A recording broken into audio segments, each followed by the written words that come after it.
কি বসানো হচ্ছে, রিয়াকশন দেখবো এবারে।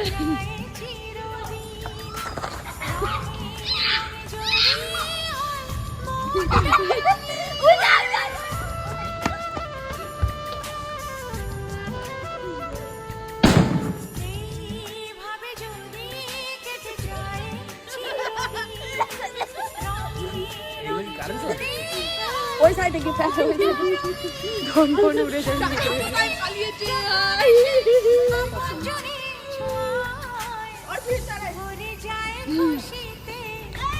এবারে কার্যকারী চলছে, এর ভেতরে সেলটার ভেতরে ফাটানো হবে।